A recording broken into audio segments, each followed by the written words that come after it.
a few, okay? Check. We just want to have a quick session here at the booth, kind of introduce you guys to the Droid Builders Club. And there's a lot of questions we always get on how you get started, and how can I get my own R2? Can I buy it on my own? Can I buy a whole kit? And, so the R2 Builders Club is a fan-based club, and it's an international organization. There's members all over the world, and it's to build your own droid. There's really, you can't buy them off of eBay completed. You can't even buy parts off of eBay completed. What we do is, depending on what you want, how you want to build your droid and how you want to get started, you go ahead, and the first step is to join the Builders Club. And there's no charge to do that. It's a free membership. Anyone can join. There's no secret handshake or anything like that. But you can go to our website at totallywireddroids.com. And there's a link to the club there. Or you can also go to the club directly. That's at astromech.net. And there's some information here if you want to learn more about the club. So that's the first step. And we also have a Yahoo group, which is R2Builders at yahoo.com. And that's sort of a general chat list. While the astromech.net is more like a big PHP board where you can lots of information posted. While the Yahoo group is kind of a more casual chat list. So that's the first step. The second step is really deciding how you want to do it and how you want to go about building your droid in terms of what supplies you want to use and what parts you want to use. For Totally Wired, we produce parts for the club. They're all based out of aluminum and carbon fiber, and that's what we build our guy right here out of.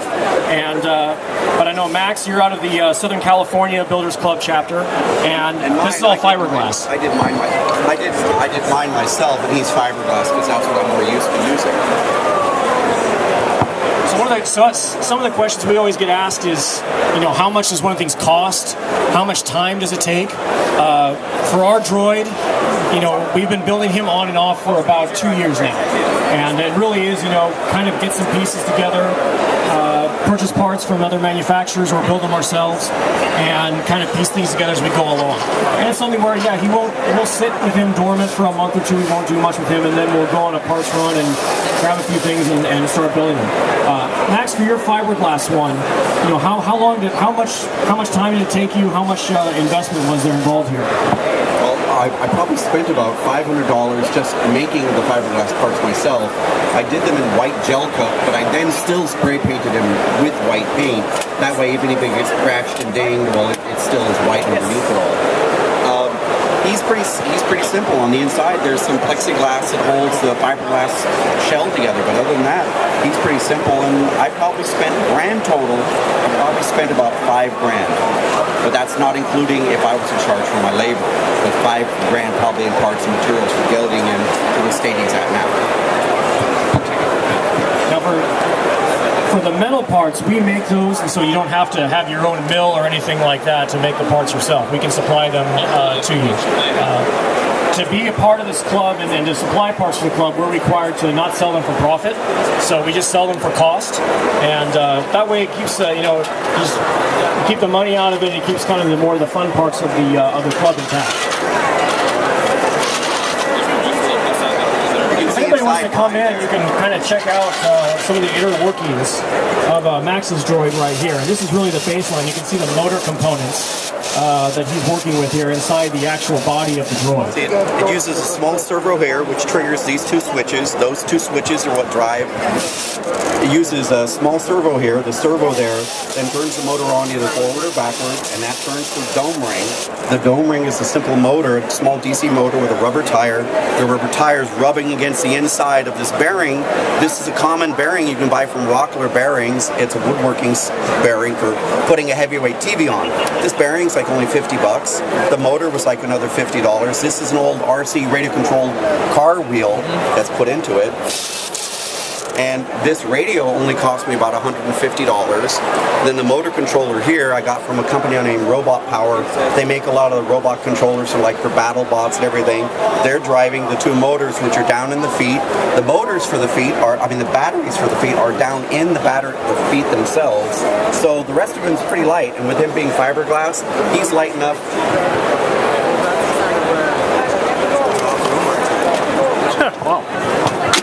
Lights.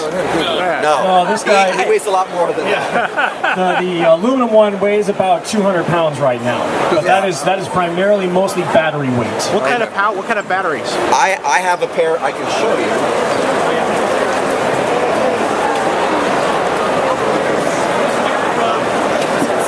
We've got some spare batteries right here. You can kind of take a look at. Oh, okay. This is I have two of these. I have two of these in my R2. Each of these is in those oval-shaped compartments, and that's what's running my Droid.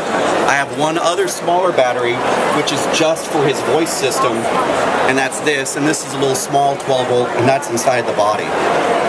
That's it. That's these two batteries. We've got a little bit of a bigger battery in our unit since it is a little bit heavier, but it's the equivalent of a small car battery. I mean, that's the way we're using here. Zach Spencer here manufactures a lot of the parts for us up in Sacramento. I wanted to ask him a couple questions. Zach, in terms of mechanical expertise you need in order to build your own droid, to assemble your own droid, you have to be a master mechanic in order to do this. I think, it's just know how to use a screwdriver and just, if you could put Legos together, I think you're in good shape. A little bit with that, but yeah. And then as far as the battery stuff, ours are actually motorcycle batteries, and I'm not for sure what max voltage runs, but ours is off of yeah, and same with us, ours is 12. I know there's a lot of people that run 24 volt too. It's just like a car, basically. For folks who want to get started here, I mean, it's on the first question. You go and join the Builders Club, and then you can go ahead and order parts from the different manufacturers. That's the first way to go. In terms of like, what part do you want to order first? I mean, from a mechanical, from an engineering perspective, what's the easiest way to get going in terms of what do you want to start on first in terms of parts of the Droid? Well, the parts are all kind of done in runs, unless there's other parts laying around, and so sometimes you just have to get what's available at the time. But I'd say generally most people want to start with the frame or Max really the body. Yeah, Max's fiberglass body is the frame, where the aluminum one has actually internal frame underneath those skins there. You can remove your skin Yeah. and gain access to the inside. Yeah, and so I have to reach inside. That's why it's a big advantage. That's why it's a big advantage to having a skin system like theirs. They can pop the skin off and work on the insides from the outside. I have to take the head off and stick my hands down inside to work on it. Yeah, and we actually have a slip ring, so we have a rotary electrical connection to run all of these lights, and then there also be functions here with the periscope and different things where it's hard for us to remove our dome on and off, where it's like Max he just popped it right off. Talk about the remote controllers that you use, because both of these droids are controlled, or do you have remote controllers? And I know both of you use a slightly different system in order to control it. Well, mine's a pretty simple system. I went simple and old school and inexpensive. This is an inexpensive Laser 6 system from High Tech, and it's a 6-channel system. I'm only using 3 of the 6 channels it has, and it uses 3 channels, one to drive it like a tank. So, you push the lever one side, he turns to the left, you turn the other way, he'll turn to the right. He's basically a proportional tank. You push forward directly, he'll go forward directly. Pull back directly, he goes back directly. But yet he's proportional drive, so if you push it slowly, he travels slowly forward. And the same thing in all directions. I can make it do a slow turn to one side, and the same thing. And they've got the same sort of deal. But this was a less expensive radio. I didn't need a lot of functions, because for mine, I only wanted to do some of the basics. They've got a much more sophisticated radio. This radio was only about $150. How much did you spend for your radio? More than that. I don't remember exactly. And you see, Max, he has his sound field right here on the side with these buttons, where we actually built a custom little addition to our controller, and all those are different sound buttons or features or something like that. And then ours being aluminum also has certain issues as far as getting radio signals in and out, and so we've got boosters inside there, the whole works, where I bet Max's doesn't have a problem. Fiberglass is transparent to radio waves, which is why almost all aircraft's noses are made in fiberglass, because that's where they mount the radar dish. That's where they mount all the communications antennas, because fiberglass is transparent to radio waves. That's why after the first Star Wars film, they swapped out all the bodies. Only in the first film were the original R2s, all aluminum like this. After going out of the desert, because desert sand is powdered glass. Powdered glass acts like a big, weird deflector. It breaks up the signal and it bursts it into tiny little bits. It's not directional. And so between the aluminum skin and the sand out in Tunisia, that's why they had such a hard time getting the droids to operate. But by removing the aluminum skins and making them fiberglass in the other films, they didn't have that problem. So that's a big problem with going with the aluminum skin. Although the aluminum skin is going to be, it's beautiful and it's a lot easier to make.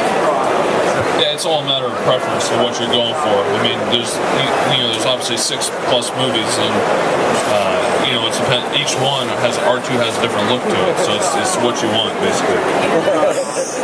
I guess one of the final questions that I wanted to just ask you guys, and this is a question I get asked all the time as I'm at the booth, is, will it vacuum the carpet? Will it serve me drinks? And will it shoot a lightsaber out of me? I mean, in terms of the functionality, what can these guys do? Can they do everything in the movie, or are there slight differences in terms of, obviously they can't fly, and it'd probably be a bad idea to attach the cattle prod in order to shock anyone. But in terms of functionality, what can these guys do? Is it really just in terms of how you program it and how you can build it? Yeah, with mine, all the servos aren't mounted up, but there's a lot of functionality with it as far as claws and with different features. We just don't have all the motors and stuff hooked up yet, but it will have all the ability. Also, ours will be able to do what's called a 3-to-2, so it'll lift the center leg and go up on 2 legs and then back down again. All that, it just takes time and to get that done. Yeah, pretty much the same thing. It's like, I wanted to go a little bit more basic because I just wanted to get him up and running so I could take him out and play with him and take him and show him off for the kids to have fun with him. So I could do those things eventually. I wanted to do a custom head though because there were so many other people in the club who were just building R2D2. So I wanted to do something a little more different and stand out, which is why I did this. He's kind of a tribute to the old school science fiction films of the 50s. He's based off of an old robot from the Forbidden Planet. And so he has the look of Robbie the Robot in his dome, crossed with R2D2, and I gave him the name RT-R2, which stands for Robbie the Robot 2, which is why he has the ring antennas and the saxophone valves and the blinking lights and sort of the old school feel from the 50s. So I do have all the parts to eventually do a standard R2, and then I could go ahead and do the same thing, putting in the periscope and the lightsaber launcher. Of course, that was done in just one specific droid for one specific shot for a film. There's a lot more work that goes into it for doing it for something as nice as this, that's meant for public display and being safe around the public. You couldn't build the lightsaber launcher into it and then expect to have it be safe to be around a public arena like this. The lightsaber they launched out was a real metal one. It was launched out using compressed air. You're not going to do any of those things in an environment like this because it's simply not safe. You're going to get your ass sealed. How many droids are there in existence? In the club? Yeah. In the club at Celebration, in the R2 Builders Club, there's a lot of members worldwide. We have members in Europe, Asia, South America, here in North America, Canada, Mexico, Japan. So there's a lot of members. The largest gathering we've ever had was at Celebration 5 in Orlando, and I believe we had 65 R2s all in one location. Not all of them finished, but we had 65 R2s, and not all of them are food. Yeah, and us as parts builder, we ship parts all over the place. Every place you can imagine, we've shipped it to. And so, obviously, there's builders everywhere, and the builders that all have robots, like Max and myself and everyone, have always seemed to be very helpful to any newcomers coming. So if there's any questions, everyone's pretty responsive and helpful as far as helping you build your robot. And that's the great thing about joining the R2 Builders Club, is you're going to be able to have a forum and an interactive discussion with other builders. And odds are, if you're encountering a problem you can't quite figure it out, somebody else has encountered that problem and has figured out how to solve it. So it's something where you're not doing this in a vacuum, you're not doing this alone. So I guess the first step, go ahead and go to astromech.net. You can join the R2 Builders Club from there.